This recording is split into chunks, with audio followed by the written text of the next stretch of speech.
Maqaabaa kan ilmaa kana fura qulqulluu waaqa tokkotti ni amanna. Ameen. Kabajamtootaaf jaallatamtoota maatii waaqayyoon kan jaallattan waaqayyos kasin jaallatu hordoftoota chaayinaalii dhangaa lubbuun hundumti keessan bakka fi lafa jirtanitti nagaa waaqayyoo akkam jirtu akkam yeroo kana geessan nagaa kooti galanni waaqayyoof haa ta'u. Egaa guyyaa har'aa kana qophiin ani qabadhee isinii dhiyaadhee gaafilee yeroo dheeraadhaaf karaa koomentiitiin isin gaafattan jalqabarraa kaasnee egaa amma dandeenye ni deebisna. Kanaaf immoo jechuudha bulfannee yeroo biraa kan itti deebinu ta'a. Ammas gaafiin isin hin galle jira yoo ta'e koomentii jalatti barreessuudhaan gaafii isin hin galle gaafachuu ni dandeessu. Gaafii keessaniif immoo akka fedha waaqayyootti deebii kan isiniif laannu ta'a.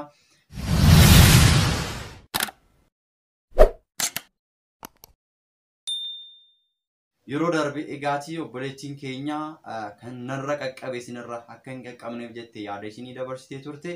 Yaada sanirraa namoonni baay'een baranne kan jettan jirtu, namoonni baay'een immoo gaafii nuti ta'e wanti kun soba kan jettanis ni jirtu jechuudha.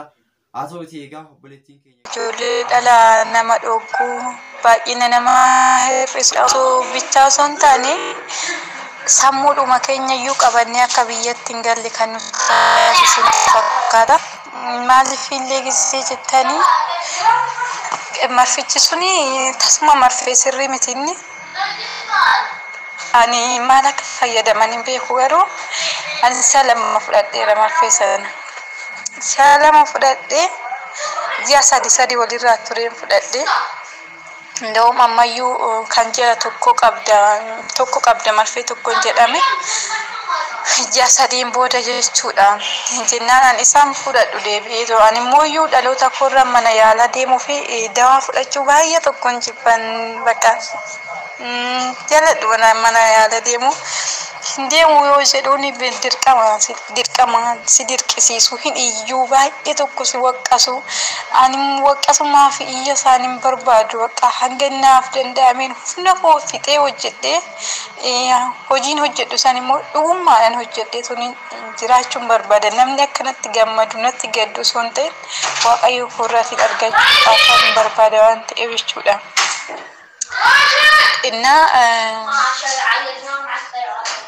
Marfichi suni ani jechuudha biyya ambaa argaa deemee ergan biyya koo bahee waggaa 5 lakkoofsiseera. Garuu waggaa 5 kana keessatti ergan mana kana dhufeedha waan haarawaa kan na mudate. Mana kana ergan dhufee waggaa tokkollee hin seenne haa ta'u malee marfees asumatti waraanadha. Iddoo biraattis waraqaan eenyummaa na hojjetameera. Garuu hin argine mana 3 irratti iddoo waraqaan eenyummaa na hojjetame kontoraataa koofisee bahee malee argine isa kana jechuudha. Mana kanarratti koornaadhaaf jedhanii waliin qabatu garuu tasumaayyuu waan koornati kuni koornaan mirmaraan isaa addaadha. Naannawa irratti dhufanii hin kennama. Kuni manuma yaala deemaniiti. Barsaa ergan gaafa marfee sana fudhadheeti bakka sammuu suruma keessuma fudhatame jechuudha. Waan nan deeggadha waanuma tokko nan deeggadha balbala yoo cufe balbala kana cufuu fi cufuu dhabuu koo irra deebi'ee gisee afur waanuma raawwadhe oduman beeku oduman argu irriba keessa faaqeetu hin raawwanne laata kanan jedhu tokko jechuudha. Ka'inaan laalaa sanan booda gaafa kan immoo raawwadhe jedhee gaafa rafe immoo maawraatis ta'e waan akkasii osoo dhaamsiin faanaan rafa. Ganama ka'ee namichi na dura ka'ee argaa deemanii faana himanan turan jechuudha. Biiroo bakka dhufe irratti akka duraanii miti isheen jedhanii. Ani garuu kanan akka duraanii hin taane erga lammata gaafa nu waraannadhu ittumaayyuu maal akkasiniin jedhulleen hin beeku. Baay'ee tokko sammuu kun hatamee kadhannaan duraan waldaa irratti giseen gaggeessu nan shamaddada keessumaa kadhannaa gaggabaabaa galata ergamoota faarsaa 51:23 kan akkasumatti dubbisan ture. Amma osoon galata ergamoota giseen dubbisu na jalaa deemitooni kadhannaa yeroo hundaatiin dubbisa jechuudha. Odoon miti muutti shamaddade osoon dubbisaa jiru odoon ija kiyyaan arguyyuu wal jala na jalaa dhaama. Sanan booda nan dagadhaan waan nama godhe kana bakka hin amanu deebi'ee toon gisee afur gisee 5 gallaalu hin amanu waan lafa godhe ibidda keessumaayyuu gaazii irratti gisee nyaata hojjedhu bakka tariitiin kanan sukkaara itti gochuuf barbaadu irratti soogidda godhaa yookiin immoo tuni osoo gaarii kana dhaamse moo dhaamsine jedhee gisee baay'ee osumaan beeku irra deebi'ee tuni nan laala jechuudha.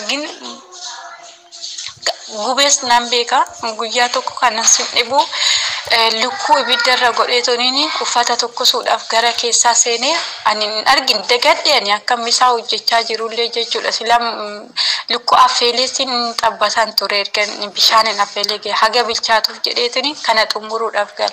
Ani garuu dagadhe gisiin ani keessa seenu an sin dhibu namichi baheera ijoolleen rafaa jirti namitti immoo gubbaarra jirti gadi hin buune.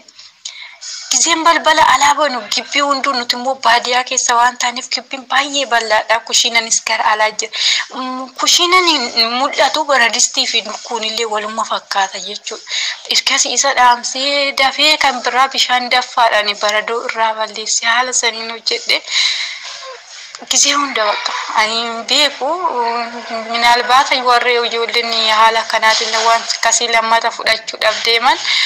Ofii waa'ee dhalaa isaanii osoo hin ta'in sammuudhuma isaanii qabatanillee akka biyyaatti illee hin galle taasisuu irratti ofitti amanamummaa qabaatanii hojjetu.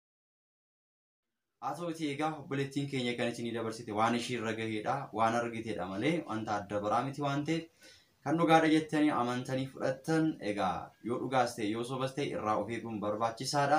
Kanan taane taanan immoo warreen immoo waraannanne irraa jettanii sodaa keessa galtan yoo jiraattan waaqayyoon qabna durboo maaramii qabna amantaa guutuu qabna qulqulloota qabna waan ta'eef egaa uumaa rakkoon hin jiru jechuudha. Akkuma dubartiin waggaa 12 guutuu dhukkubsachaa turte uffata gooftaa keenyaa Iyesuus Kiristoos qabdee fayyite nutis karaa hin beekne diinni amaan kiyyoo yoo qopheesseyyuu yoo inni karaa hin beekne kiyyoo keessa nu galchuu amantaa keenya irraa addaan nu baasu kan isaan taasifachuu yaadeyyuu waaqayyo immoo ogummaa ittiin isa jalaatii nu baasu isa harkaatii nu baasu ni qaba waan ta'eef isatti amannee deddeebinaa yaaddoota kan qabnu. Addaamii fi Heewaanin siisteemaan tooftadhaan diinni dogoggorsiisee Eden Gannat keessaa baasee waaqayyo immoo gooftaan nama ta'ee nama isa taasisuudhaaf dhufee iccitii daabiloos sana barbadeessee Addaamii fi Heewaan iddoo kabaja isaaniitti isaan deebiseera. Waaqa akkasii qabna, durboo Maariyaam qabna, ergamoota waaqayyo qabna, shakkii tokko hin qabaatina. Egaati amantanii dhuguma taanan bishaan birciqqoo tokkicha fuutanii maqaa qulqulloota maqaa durboo Maariyaamiitiin eebbistanii kadhannaa irratti gaggeessitanii akkasumallee shanee golgotaa yookiin waxabajjii kan jedhamu jira isallee dubbistanii ofii keessaniif xammaqattanii dhugdanitti taanan dhukkuba kamirraayyuu fayyuu akka dandeessan waaqayyo dursee karaa abboola keenyatiin waadaa nuuf gale waan qabuuf sodaa tokko keessa galuun isinirra hin jiraatu. Isinin jecha gara sagantaa guyyaa irratti qopheeffannetti darbinaa.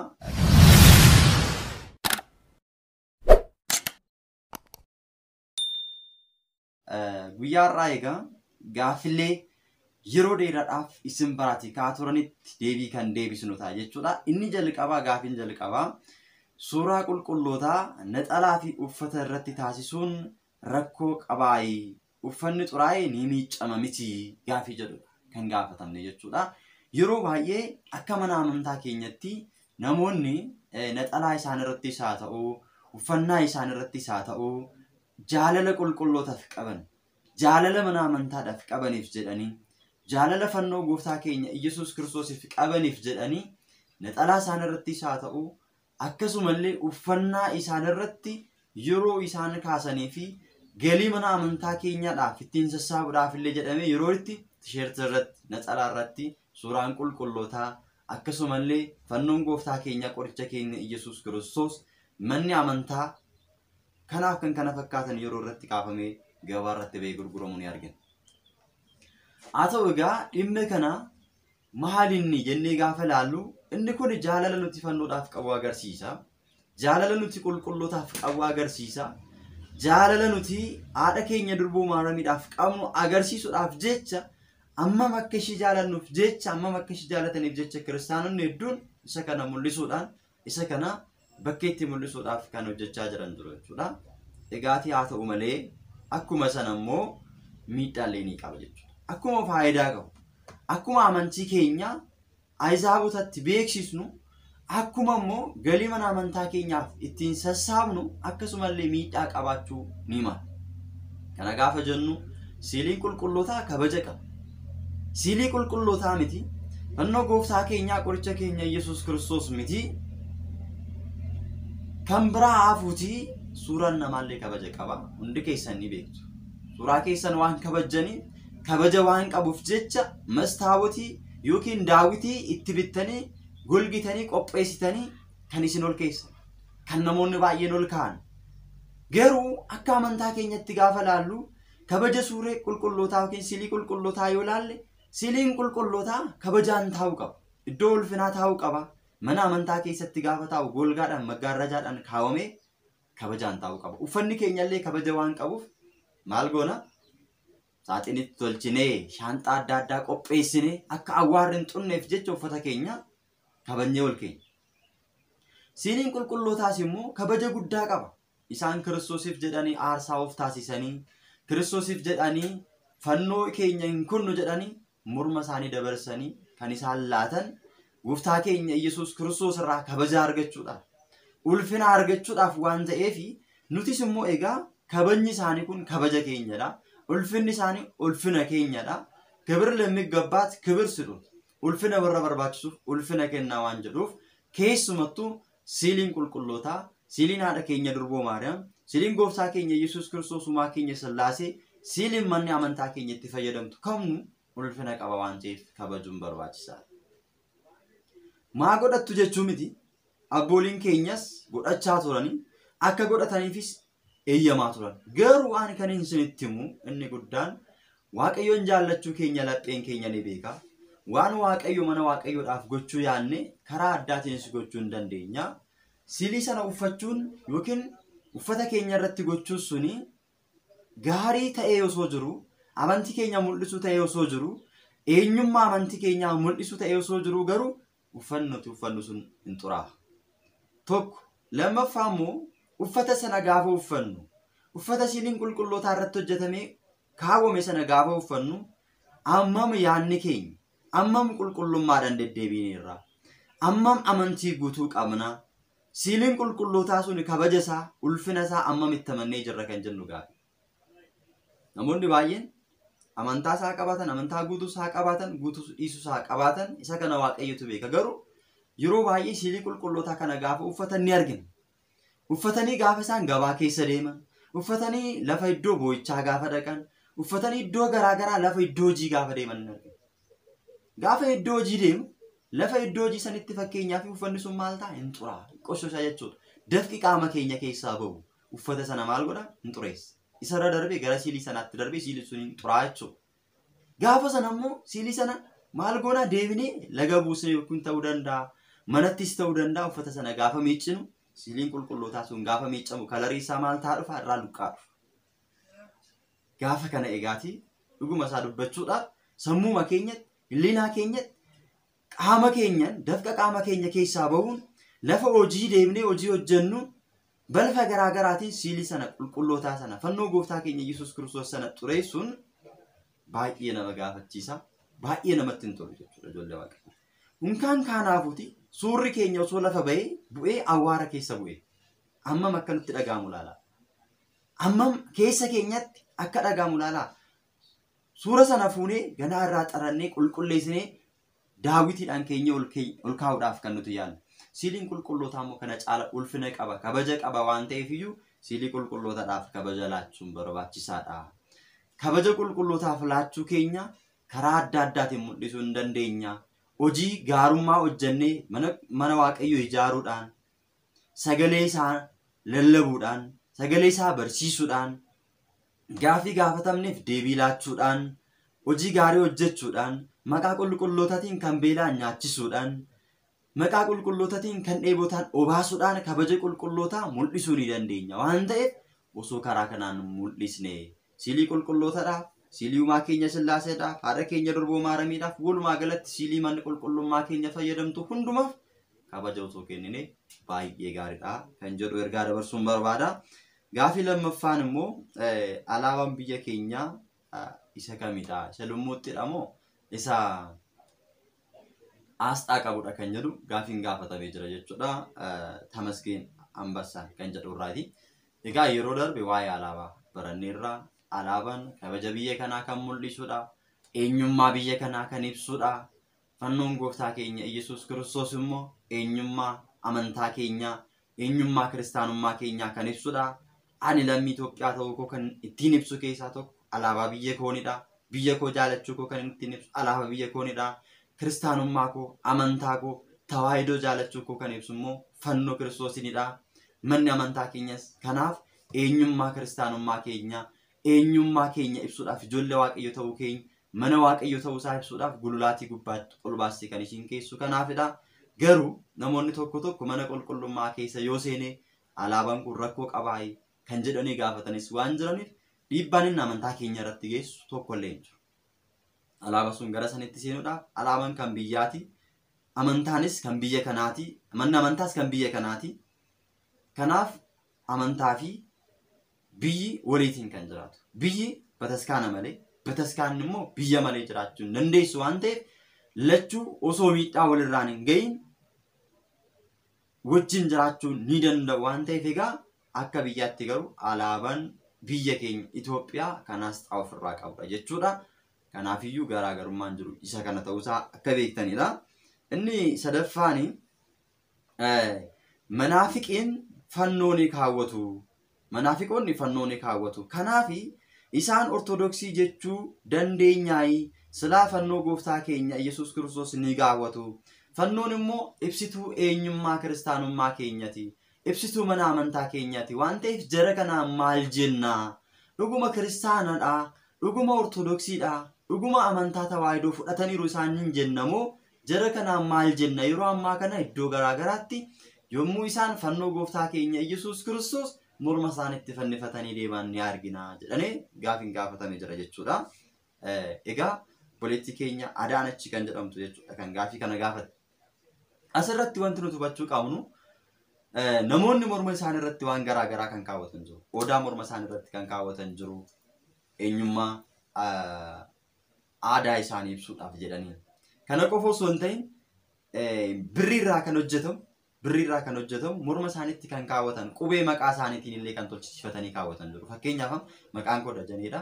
Daa kan kaawwatan jiru. Lammaa ta'e laa kan kaawwatan jiru. Waan akkasii mul'achaa ture. Isarra darban immoo birriirraa kan hojjetamu kana mallattoo fannoo gooftaa keenya Yesuus Kiristoosiin kan qabu kanallee kan morma isaanii irratti kaawwatan namoonni baay'een manaafiqoonnis ta'e amantaa ortodoksii tawaahidoos kan hordofan ta'e namoonni baay'een ni argina. Warreen itti amananii fannoo gooftaa keenya Yesuus Kiristoos ta'uusaa hubatanii fannoon gooftaa keenya Yesuus Kiristoos immoo diina kan ittiin injifannu mallattoo eenyummaa keenyaa ta'uusaa amananii kan kaawwatan jiru. Isarra darban immoo fakkeessuudhaafis kan kaawwatan jiru jechuudha. Manaafiqoonni amma dhuguma isaa amantaa guutuu qabaatanii miti kan isaan kaawwatan. Fannoo morma isaanii irratti hin argitu. Garuu waa'ee fannoo osoo gaafattanii fannoon hin barbaachisu isiniin jedhu. Fannoon mukadhaa isiniin jedhu. Fannoon cabuu danda'a isiniin jedhu. Fannoo kan baannu morma keenya irratti osoo hin ta'in keessa keenyattidha isiniin jedhu. Garuu wallaalchisuudhaaf jecha immoo osoo itti namanin maal godhu hin kaawwatu jechuudha. Kuni maaliidhaaf? Wallaalchisuudhaaf, fakkeessuudhaaf. Namoonni baay'een warri amantaa kanaas fannoo kaawwatu. Protestantonnis fannoo kaawwatu. Warri kiristaanaa ta'an warri tawaahidoo amantii ortodoksii tawaahidoo hordofanis immoo fannoo kaawwatu waan ta'eef garaagarummaa hin qabani.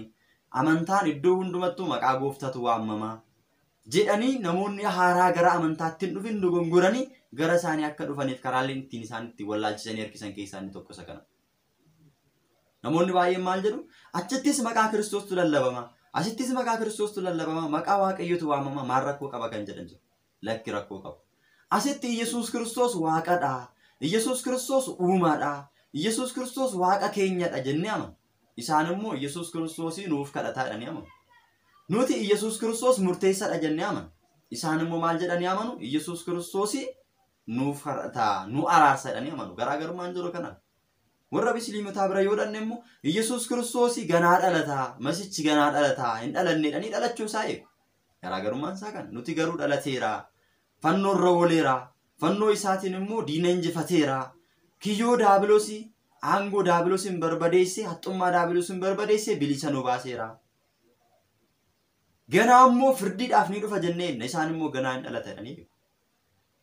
Warri Joovaa immoo yookiin immoo Joovaa Wiitines warri jedhaman yeroo darbe falmii yeroo dheeraa wajjin taasisaa kan turre isaan immoo Yesus Kiristoos ilma waaqaati garuu uumamaadha. Kennaa waaqayyo irraa argate malee inni waaqa miti jedhanii amanu. Kennaan kun immoo mucummaadhaan kan isaaf laatame malee inni waaqa miti uumamaadha. Uumaa miti jedhanii falmu. Nuti immoo Yesus Kiristoos macaafa qulqulluu bu'uureffachuudhaan uumaadha. Yesus Kiristoos waaqa keenyadha. Yesus Kiristoos fayyisaa keenyadha jennee amanu. Kanaaf akkamitti tokko ta'uu danda'u? Macaafa raajicha Isaayyaas boqonnaa 9 lakkoofsa 6 gaafa dubbista mucaan nuuf dhalateera, ilmis nuuf kennameera, innis dhumni isaas gateettii isaarra jira, maqaan isaas gorsaa dinqii abbaa bara baraa abbaa nageenyaa jedhama jedhee dubbateera jechuudha. Abbaa nageenyaa ta'uusaa, abbaa bara baraa ta'uusaa, waaqa keenya ta'uusaa, uumaa keenya ta'uusaa macaafa qulqulluu irratti isa kana dubbisnee amana. Macaafa raajicha Isaayyaas boqonnaa 7:14 irrattis durbi durummaan ni ulfoofti, maqaa isaa Amaanu'el jettee moggaasti. Amaanu'el jechuun immoo waaqayyo nu wajjin jira jechuudha jedhee akkuma dubbatu waaqayyo uumaan keenya nu faana jira. Inni waaqayyoodha, Amaanu'elidha. Yesus Kiristoos fayyisaa addunyaa kanaadha. Amaanu'elidha, inni nu faana jira. Inni jiraataa bara baraati, waaqa keenya uumaa keenya dhannee amanna. Kanaaf garaagarummaa guddaa qaba. Isaan amma egaa fannoo kana kan isaan kaawwatan wallaalchisuudhaaf. Macaafni qulqulluun maal jedha?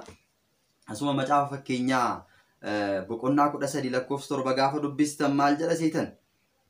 Namni sooressa of fakkeessu jira, kana keessaa immoo inni homaa hin qabu. Namni hiyyeessa of fakkeessu jira, kana keessaa immoo inni badhaadhaadha jedha. Inni sooressadha. Namni sooressa of fakkeessu jira, garuu homaa kan hin qabne. Fakkeessuudhaaf, of jajuudhaaf, abbaa qabeenyaa of taasisuudhaaf jecha sooressa kan of fakkeessu jira. Garuu immoo homaa hin qabu. Namoonni tokko tokko immoo hiyyeessa kan of fakkeessan jiru. Homaa kan hin qabne. Homaa harka isaanii keessa kan hin jirre hiyyeessa kan of fakkeessan jiru. Garuu immoo badhaadhoo kan ta'an, qabeenya hedduu kan qaban, gadi kan of qaban jiru. Akkuma kana egaa nama amantaa qaban kan of fakkeessanis jiru jechuudha. Fakkeenyaaf Daawitiin yoo fudhanne ani fuula kee fuulduratti nama homaa hin qabnedha. Ani awwaaradha. Ani raammoodha. Yaa Waaqayyo dhiifama naa godhi. Yakka kiyyarraatii na qulqulleessi. Anis akka cabbii nan qulqullaa nan addaadha jedhee dubbate. Gadi of qabummaadhaan akka waan amantaa hin qabne, akka waan homaa gochuu hin dandeenye, hunda gochuu kan danda'u sidha, hunda raawwachuu danda'u sidha jedhee Waaqayyotti waan hundumayyuu dabarsee amanee kan deddeebi'u jira.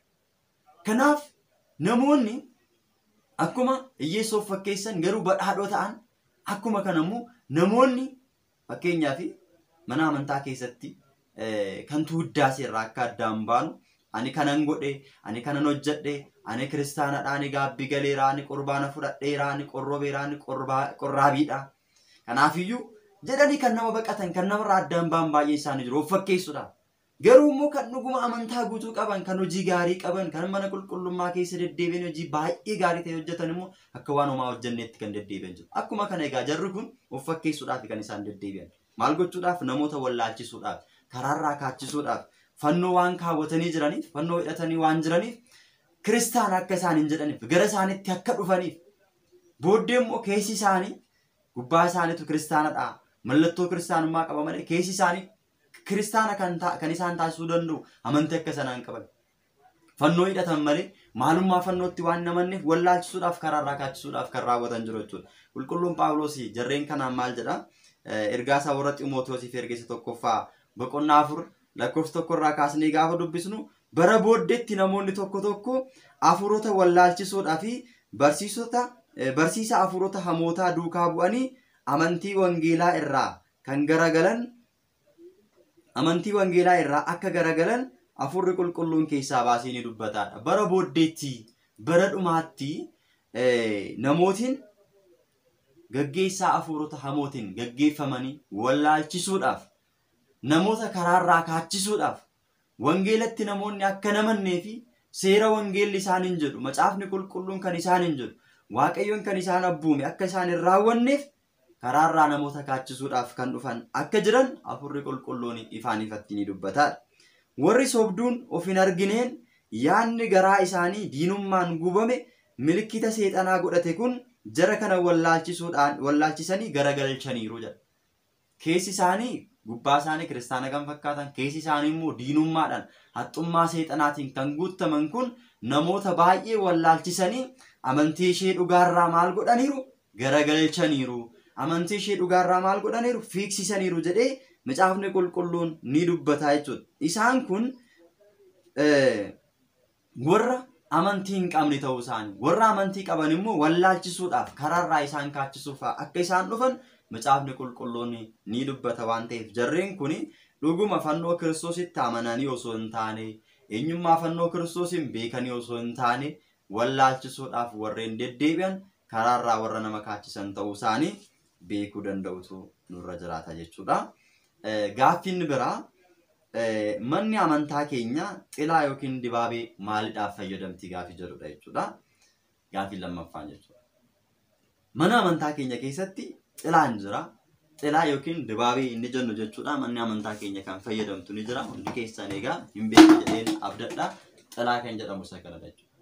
Xilaan kun egaa akka mana amantaa keenyatti qofadha kan itti fayyadamaa jirru. Mana amantaa keenya Ortodoksii qofa kan itti fayyadamaa jirtu jechuudha xilaa kana. Xilaan kun fakkeenya maaliti jennee yoo laalle kabaja fakkeenya kabajaati. Ulfinadha jechuudha. Fakkeenyan sinii fudhadha. Gaafa namni tokko cidha gaggeeffatu akka biyya lafaattis haa ta'u misirroon tokko kaadhimamtee misirricha wajjiniin miinzoliinsaa isa kabajanii xilaa irra qabanii akka aduun isa hin gubne ulfina akka argataniif kabajanii ajjabanii deemu akka biyya lafaatti. Akka mana amantaa keenyatti yoo fudhanne namni gaafa cidha isaa gaa'ela isaa gaafa raawwatu kabajaa gaheera ulfina sana gaheera waaqayyotu kabajee tokko isaan taasise waan ta'eef kabaja isaaniidhaaf jecha xilaa irra qabu jechuudha. Xilaa jechuun ulfinadha. Xilaa jechuun kabajadha. Akkuma kana egaa aduun akka nu hin gubneef xilaa akkuma qabannu jireenya keenya keessatti sagaleen waaqayyoo akka dukkanni si'ooliin nu hin qabneef dukkanni si'oolii akka nu hin gubneef sagaleen waaqayyoo amannee yoo itti jiraanne gaaddisa keenya ta'uusaa agarsiisa. Xilaa keenya ta'uusaa agarsiisa. Xilaa jechuun waan tokko kan duumessus yookiin immoo waan adda kan nama gubuu danda'u kan namarraa dhorkudha jechuudha. Fakkeenyaaf yoo fudhanne sabni Israa'el Gibxi keessaa gaafa ba'an gaafa aduun isaan gubu ergamaan waaqayyoo duumessaatiin aduu sana isaan irraa golgaa ture. Xilaa isaaniif godhee akka aduun isaan hin gubne maal gochaa ture? Isaanin eegaa ture. Gaafa dukkanaa immoo ifa guddaadhaaniin ibsee isaan gaggeessaa ture. Gaafa isaan beela'an maannaa samiirraa buusee gaafa isaan dheebotan kattaa bishaan keessaa burqisiisee isaan obaasaa isaan nyaachisaa baraa sana keessa gaggeessee galaana Eertiraa addaan kutee gara biyya kaadhimamanii sana gara biyya aannaniif dammaa gara Kaanaanitti akka isaan galan taasise. Maaliif? Waan amananii. Maaliif? Waan amantii guutuu qabaniif. Waaqayyoon nu ceesisa, waaqayyoon nu gaggeessa, garbummaa kana keessaa nu baasa jedhanii karaa gaggeessaa isaanii Musee amananii isa duukaa waan bu'aniif. Kanaafuu xilaa jechuun gaaddisa keenya. Amannee yoo deddeebine mana qulqullummaa waaqayyoo iddoo itti sagalee waaqayyoo baratan, iddoo itti fooniif dhiiga waaqayyoo fudhatan, iddoo itti gaabbii itti galan, iddoo itti jireenya bara baraaf itti qophaa'an ta'uusaa amannee sagalee waaqayyoo dahoo keenya godhannee sagalee waaqayyoo gaaddisa keenya godhannee isa sagaleen waaqayyoo jedhu sana isa waaqayyoo nutti dubbatu sana hojiitti yoo hiikne raawwanne gaaddisa bara baraa gannata keessa akka jiraannu mootummaa isaa dhaallee iddoo ibiddi hin jirre iddoo qabbanaa iddoo gaaddisni guddaan jiru iddoo kabajni waaqayyoo jiru iddoo ulfinni waaqayyoo jiru jiraachuu akka dandeenyu iddoo ifti guddaan jiru jiraachuu akka dandeenyuuf biyya lafaa kanarratti fakkeenya isa samii isa mootummaa waaqayyootti itti galuu dandeenyu ibiddi si'oolii akka nu hin gubne dukkanni si'oolii akka nu hin fudhanne jireenya bara baraa argachuu kan dandeenyu gaaddisa jireenya keenyaa akka ta'e sagaleen waaqayyoo gaaddisa jireenya keenyaa akka ta'e jechisaa abboomminsaa eegnee itti fayyadamne yoo jiraan gaaddisa keenya akka ta'e aduurraatii akkuma aduun akka nama hin gubneef akkuma xilaan kun nu daangessu akkuma nurraa dhoorku sagaleen waaqayyoos soomuun keenya kadhachuun keenya sagaduun keenya asraat bakuraatii baasuun keenya warra hin qabneef laachuun keenya nyaachisuun keenya obaasuun keenya itti uffisuun keenya bara jireenya keenyatti gaaddisa nuuf ta'e iddoo kabajaa sana akka nuuf kennuu danda'u kan nu hubachiisu mallattoo guddaadha jechuudha. Kana qofa osoo hin taane egaa abbooliin keenya xilaa karaa adda addaatiin hiiku manni amantaa keenya barnoonni mana amantaa keenya burqaa waraabamee hin dhumneedha. Laga waraabamee hin dhumne waan ta'eef abbooliin kanaa olitti illee yeroo mistira kun iccitii isaa guddaa hiikanii nu barsiisan ni jira waan ta'eef akka mana amantaa keenya xilaan ulfinadha kabajadha simboodha jechuudha. gaafii biraatti gaafa darbinu taabonni maaliif karaa baheen hin galle gaafiin jedhu. Fakkeenyaaf amma ximqanni fuula keenya dura jira.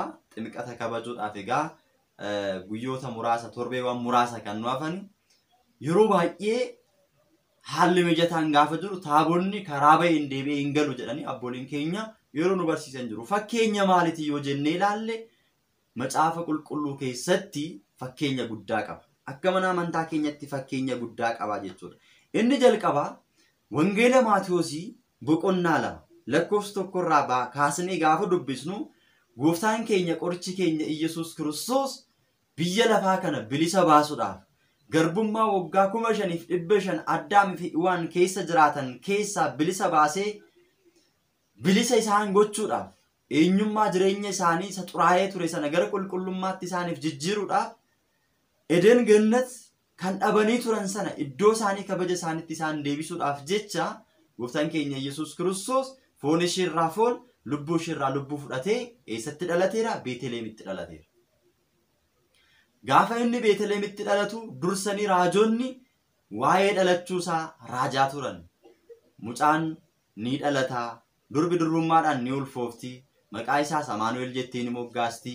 Amaanu'el jechuun immoo Waaqayyoon wajjin jira jechuudha jedhanii raajonni kan akka Isaayyaas fa'aa raajii gara fuulduraatti ta'uu danda'u, dinqii gara fuulduraatti raawwatamuu danda'u raajaa turan. Akkuma raajame sana gooftaan keenya qorichi keenya Iyyasuus Kiristoos eessatti dhalate? Beetelehemitti dhalate. Gaafa Beetelehemitti dhalatu samii fi lafti kun kan wal dhabdee turte. Ergamoonni Waaqayyoo fi dhalli namaa waggaa 5,500 guutuu kan walirraa fagaachaa turan. Samii fi lafti kun kan walirraa fagaatte dhalachuu gooftaa keenya Iyyasuus Kiristoosin nageenyi bu'e. Dhalachuu gooftaa keenya Iyyasuus Kiristoosin ergamoonni Waaqayyoo fi dhalli namaa Beetelehem keessatti waliin akka faarfatan macaafni qulqulluun ni dubbata. Egaa ergamoonni Waaqayyoo illee misraachoo dhala namaatti akka himan, misraachoo dhala namaatti himan kanaatiin immoo addunyaan guutuun gooftaan keenya Iyyasuus Kiristoos akka inni dhalate akka dhaga'an, dhalachuun isaa immoo biyya lafaa kanaaf qoricha akka ta'e lallabaa turan. Mootii samiif lafaa akka ta'e yommuu lallabanitti mooticha abaaramaa kan ta'e Heroodis kan jedhamu yommuu sanitti waa'ee mootummaa isaadhaaf cinqamaa ture jedha macaafni qulqulluun sagaleen Waaqayyo. Yeroo kana egaa mootiin dhalateera, mootii samiif lafaa Beetelehemittiin dhalata gaafa jedhamee raajamu raajii kana dura raafamaa ture. Gaafa dhalatu egaati dhalachuusaa gaafa dhagahu mootummaa kun irraa fudhata, aangoo kun irraa fudhata jedhee baay'ee gaddee baay'ee raafamee waan tureef iddoo inni itti dhalate sana iyyaafachaa ture. Kanarraa kan ka'e ba'a fagoorraa kan dhufan 9 kan jedhaman kennaa qabatanii, ixaana karbee qabatanii, warqee qabatanii kennaa dhiyeessuudhaaf, aarsaa dhiyeessuudhaaf gara gooftaan keenya Iyyasuus Kiristoos itti dhalate gara Beetelehemitti gaafa deeman mootoliin biyya fagoorraa dhufan kun gara Heroodisitti goranii nagaa isa gaafatanii Beetelehemin deebina gooftaa samii fi lafaa kan ta'e mootii samii fi lafaa kan ta'e achitti dhalateera deebine isaaf aarsaa dhiyeessinee deebina jedhanii maal godhanii deemanii Heroodisitti yommuu himan egaa deemaa isaafis sagadaa aarsaa kana isaaf dhiyeessaa yommuu dhiyeessitaniin booddee immoo sirriitti ilaalaa eenyummaa isaa qoradhaa koottaa natti himaa anis dhaqeen isaaf sagada jedhee Heroodis yommuu isaanitti dubbatu egaa ergamaan Waaqayyoo dursee bakkalchaan yookiin urjii guddaadhaaniin 9 kan jedhaman kana mootolii kana gaggeessaa ture. Ilaalaa. Heroodis garuu isaaf sagaduuf osoo hin ta'in mootiin dhalatu kun anarraa aangoo koo fudhata dursee ajjeesuun qaba jedhee waan murteesseef sababii sanaan daa'imman hedduu walitti qabee daa'imman kana keessatti Iyyasuus Kiristoosin argadha jedhee daa'imman hedduu akka fixe akka ajjeese macaafa qulqulluurraatiin argata. Yeroo kana egaa ergamaan Waaqayyoo garuu dursee yaada isaa beekira waan ta'eef Waaqayyoo yaada hammeenya isaa waan beekuuf ergamaan Waaqayyoo bakkalchaan gaggeessee yommuu dhaqanii aarsaa kana dhiyeessanii Waaqayyoon galateeffatanii galata isaanii dhiyeeffatanii yommuu deebi'an osoo hin beekin karaa biraa akka isaan deebi'an taasise ergamaan Waaqayyoo. Karaa irra dhufan sana osoo hin taane karaa biraatiin deebi'anii akka biyya isaanitti galan taasise. Yeroo kanatti Heroodis maal godhe? Eegaa ture, eegee isinii dhabe jechuudha. Kanaaf Heroodis irra kan bulee jiru diinaadha. Diinni kun immoo egaa jireenya keenya keessatti akka nu mineef Waaqayyo karaa jaalateen nu gaggeessa.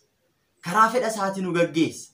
Karaa ofii isaatiin barbaadu nu gaggeessa. Haxxummaa diinaa jalaa nu baasuudhaaf, kiyyoo seexanaa jala nu dabarsuudhaaf, boolla diinni nuuf qote keessa buunee akka nuti hin duune akka nuti hin cabneef lubbuun keenya akka waaqayyo irraa adda hin baaneef waaqayyo karaa jaalatti karaa ogummaa isaatiin nu gaggeessa jechuudha. Kanaaf akka mana amantaa keenyattis namoonni baay'een taabota irratti diinummaa qabu. Namoonni baay'een taabota hin jaallatanii. Namoonni baay'een taabotatti hin amananii. Sababii kanarraa kan ka'e abbooliin keenya fakkeenya kana fudhachuudhaan qorumsa keessa sabni kiristaanaa akka hin galle warreen nama qoran diinni irra bulee akkuma eroorsi namoota sanaan karaarraa kaachisuudhaaf ijoollee sana akkuma diinummaadhaan ajjeese akkuma sana diinonni kiristaanota irratti akka isaan caanaan hin baay'isneef harka isaanii ol kaasanii akka kiristaanota hin gufachiisneef jecha abbooliin keenya fakkeenya kanaan taabonni karaa bahee dhiisee karaa biraa akka galu murteessanii karaa kanaan ni gaggeeffama jechuudha. Egaa jireenya keenya keessatti qorumsi akka nurra hin geenye qorumsaaf dursinee beekuudha. Fakkeenyaaf qorumsi dura keenya jira yoo ta'e qorumsa dura keenya jiru sana dursinee yoo beekne qorumsa sana jalaa ni oolla. Kufaatii jalaa oolla. Qorumsi nuuf qophaa'e immoo kaayyoon isaa inni guddaan waaqayyo irraa addaan nu baasuudhaaf ta'uu danda'a. Mootummaa waaqayyo akka hin dhaalleef daangaa nuti ta'a. Lubbuu keenyanis foon keenyanis eebba akka hin arganne waaqayyo irraa akka adda baanu taasisuudhaaf danda'a waan ta'eef dursinee kaayyoo diinaa beekuun keenya immoo waaqayyo irraa akka nuti adda hin baane amantii keenyatti cimnee akka nuti dhaabbannu diina sana akka mo'annu nu gargaara waan ta'eef abbooliin keenya fakkeenya kanaan egaa taabonni karaa baheen akka hin galle taasisanii karaa biraadhaan akka galu ni taasisu jechuudha. Yeroo ammaa kana garuu iddoo baay'eetti karaa bahees deebi'ee ni gala. Inni kun miidhaa adda biraa hin qabu. Karaa baheenis yoo gale karaa biraas yoo gale fakkeenyi isaa isa kanadha malee wanta biraa miidhaa adda biraa kan hin qabne ta'uusaa hubachuu danda'utu isinirra jira. Gara gaafii keenya itti aanutti gaafa darbinu mana amantaa keenya keessatti dhiironnii fi dubartoonni karaa tokko hin dhaabbatanii maalidhaafi kan jedhudha. Gaafin itti aanu sirriidha. Manni amantaa keenya seera qabdi. Macaafa qulqulluu irratti maal jedhaa? Hundumtuu seera naa ta'uu jedha sagalee Waaqayyo. Hundumtuu seera naa ta'uu jedhee Waaqayyo nu barsiise. Biyyi lafaa kunuu seera qabdi. Biyyi lafaa kuniyyuu dambii ittiin bulmaataa qabdi. Manni amantaa keenyas seera qabdi. Seera kana immoo kan dhaabe Waaqayyoodha. Seera kana kan nuuf kennu immoo Waaqayyoodha. Dubartiis kan uume Waaqayyoodha. Dhiiras kan uume Waaqayyoodha. Akkaataan uumama isaaniiyyuu seera Waaqayyootiin. Waaqayyo dursee Addaamin uume. Addaam immoo maalirraa uume? Biyyoorraa uume. Hafuura jireenyaa itti baafatee lubbuu itti horee akka isa galateeffatuuf Eden Gannat keessa isa kaa'ee namni kophaa jiraachuun gaarii miti jedhee immoo gargaartuu akka isaaf taatu cinaacha isaa keessaa lafee tokko fudhatee bakka sana foon itti guutee Hewaanin uumee fi erga uumeen booddee horaa baay'adhaa jedhee kabaja isaaniif kenne. Kabajni kun immoo egaa dhiiraa fi eenyu gidduutti ta'e? Abbaa manaa ishee gidduutti. Haadha manaaf abbaa manaa gidduutti kabajni akka jiru. Egaa tokko ta'uu kan danda'an eenyu fi eenyudha? Abbaa manaaf haadha manaa qofaadha. Namni tokko dhiirri tokko haadha manaa tokko dubarri tokko immoo abbaa manaa tokko akka qabattudha. Kanaan olitti dubartoonni fakkeenyaaf iddoo tokkotti gaafa baay'atan dhiironnii fi dubartoonni gaafa wal makanii ta'an dhalli namaa foonii waan ta'eef foon uffatee jira waan ta'eef foon dadhabaa uffatee jira waan ta'eef foon dadhabaa kanaan namni hin dogoggora waan ta'eef yaadni isaa hin bittinnaa waan ta'eef yaadni namootaa akka hin bittinnoofneef yaadni namootaa akka hin jeeqamneef hundumtuu seeraan akka ta'uuf qalbiidhaan ta'anii sagalee Waaqayyoo akka barataniif qalbiidhaan ta'anii Waaqayyoon uumaa isaanii akka dhaggeeffataniif qalbiidhaan ta'anii sirna qulqulleessaa dhaabbatanii akka isaan gaggeeffataniif eebba Waaqayyoo irraa akka argataniif kadhannaa isaanii seeraan akka isaan gaggeeffataniif karaa kanaan akka isaan hin qorabneef manni amantaa keenya maal gooti? Akka Waaqayyo jedhetti kophaa akka isaan dhaabbatan godhe. Cinaacha Addaam isa bitaarraati kan uumamte waan. Kanaaf dubartoonni karaa kamiin dhaabatu? Karaa bitaa isaanii eeganii dhaabatu. Karaa uumama isaanii sana karaa Waaqayyo cinaacha Addaam keessaa lafee tokko fudhate innis cinaacha bitaa waan ta'eef karaa sanaan waan uumamanii karaa sanaan dhaabbatu. Mirga immoo kan dhaabbatan eenyudha? Dhiirotadha jechuudha. Waaqayyo dursee eenyuun uume? Addaamin uume. Addaam immoo Addaam irraa immoo eenyu uume? Hewaanin uume. Hewaan immoo eenyudhaaf uume? Hewaan immoo Addaamiif uume. Kanaafuu dubartoonni eenyu irratti aangoo hin qaban? Dhiirota irratti aangoo hin qaban. Sababii kanaafiyyuu kennaa isaaniif kenname akka hin dogoggorreef. Dubartoonni fakkeenyaaf mana qulqullummaa keessatti macaafa qulqulluu gaafa dubbisnu ergaa qulqulluun Phaawulos warra Ximootiyoosiif erge isa tokkoffaa boqonnaa 2 lakkoofsa 10 irraa kaasnee gaafa dubbisnu wanti nuti argannu maal jedha warri dubartootaa immoo amalli isaan agarsiisan mataa tolfachuutti warqee fi callee naqachuutti uffata gati jabeessa uffachuutti keessaa baasuudhaan of kuuluu osoo hin ta'in uffata qajeelaa fakkaatu akka ta'utti uffachuudhaan maallaan jedhuudhaan haa deddeebi'an erga jedhee dubartoonni waaqayyoof saganna jedhaniif akka ta'utti wanta gaarii agarsiisanii dubartiin abboomamuun hunduma gab jetti haa bartu dubartiin gaabbitti haa jiraattu nan jedha malee haa barsiistu hin jedhu dhiira irratti haboo haa qabaattu hin jedhu addaam duraan dursee tolfame iwaan immoo ergasii tolfamte addaam hin sossobamne dubartiin immoo hin sossobamte seera cabsituu taate jedha macaafa qulqulluu irratti Phaawulos jechuudha. Kanaafiyyuu egaa dubartiin hin barsiisin jedhamee kan inni abboomame macaafni qulqulluun kan abboomame inni guddaan dubartiin seera cabsituu taate gorsa diinaa san dhageessee addaamillee dogoggorsiiste Eden gannat keessaa akka isaan bahaniif sababa taate waan ta'eef ammas namoota fuuldura dhaabbattee yaada foonummaan akka namoonni hin dogoggorre akka hawwii foonitiin gubatanii amana amantaa keessatti waaqayyoon akka hin gaddisiisneef hundumtuu seera naa ta'u mataa isaanii haguuggatanii uffata qajeelaa ta'e uffatanii uffata isaanii dheereffatanii rifeensa mataa isaanii haguuggatanii seeraatiin karaa isaaniif kenname sana taa'anii waaqayyoon uumaa isaanii akka dhaggeeffatan sagalee isaa akka baratan haa ta'u malee haa barsiistu haboo haa qabaattu hin jedhu jedhee macaafa qulqulluu irratti dubbata. Kanaafuu kun sagalee waaqayyooti. Kana waaqayyotu dubbate. Abboommii kana waaqayyotu laate. Hundumtuu seera qaba waan ta'eef dambii sanaan haa jiraataniif malee waan adda biraa of keessaa hin qabu. Namni foonii dadhabaa waan ta'eef yaada foonummaadhaan akka isaan hin dogoggorre akka isaan hawwii foonii keessa galanii waaqayyoon hin gaddisiisne maalaa ta'anii seeraatiin haa jiraatan jedhee macaafni qulqulluun abboommii kana waaqayyo kan nutti dabarse macaafa qulqulluu irratti barreeffameetu jira. Egaa gaafiin keessan hedduudha. Gaafii keessan itti aanu immoo yeroo biraa wal argina. Subscribe gochuun nu hordofaa. Waaqayyo isin faana haa ta'u. Gaafii yoo qabaattan koomentii jalatti ammas barreessaa. Wasbaata Leegzaabeer wala walaanitu dingaloo